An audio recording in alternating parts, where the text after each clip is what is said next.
மட்டக்களப்பு கிரான் பிரதேச செயலாளர் பிரிவின் பூலாக்காடு கிராமத்தின் வீதிகளில் வீழ்ந்து காணப்படும் மின் கம்பங்களால் உயிராபத்து ஏற்படும் அபாயம் ஏற்பட்டுள்ளதாக மக்கள் சுட்டிக்காட்டுகின்றனர். மட்டக்களப்பு கிரான் பிரதேச செயலாளர் பிரிவின் பூலாக்காடு கிராமத்தில் நடப்பட்ட மின் கம்பங்கள் வீழ்ந்து காணப்படுகின்றன. மக்களால் அன்றாடம் பயன்படுத்தப்படும் வீதியில் மின் கம்பம் வீழ்ந்து காணப்படுவதுடன் மேலும் சில மின் கம்பங்கள் விழக்கூடிய அபாய நிலையில் உள்ளன.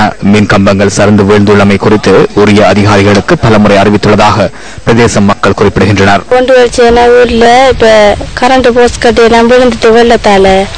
விழுந்துட்டு 6 மாசம் விழுந்து ஒரு மந்த் வியாபாரம் இல்ல, ஒரு வியாபாரம் இல்ல. இதெல்லாம் இந்த கரண்ட் போஸ்ட் கட்டையெல்லாம் விழுந்து ஆக்கல் தலையெல்லாம் விழுந்து அப்புறம் கரண்ட் அடிவடும். எங்களுக்கு பாரு இந்த கரண்ட் கட்டையெல்லாம் விழுந்து இந்த வெள்ளத்தால பாதிக்கப்பட்டு இந்த மக்கள் எல்லாம் அவதிப்பட்டு எல்லாரும் பாதிக்கப்பட்டு ஒரு 6 மாத காலமாக இந்த கரண்ட் கட்டை விழுந்தது. அப்ப இவங்க இதை வந்து 6ஆவதுல இதை கவனிப்பாங்கன்னு பார்த்தா ஒருவரும் கவனிப்பாரு இல்ல.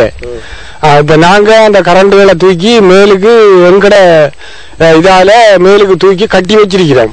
கட்டி அந்த கரண்ட் எடுத்து யானை பிரச்சனையால அந்த வெளிச்சத்தை எடுத்து நாங்க பாவிச்சு கொண்டிருக்கிறோம். இப்ப இந்த கட்டைகள் விழுந்ததால அந்த கரண்ட் எங்களுக்கு பாதிக்கக்கூடிய நிலைமை ஏற்பட்டு கொண்டிருக்குது. மின்சார விநியோகம் இருந்தும் இது சீரற்ற நிலையில தான் இருக்கிறது.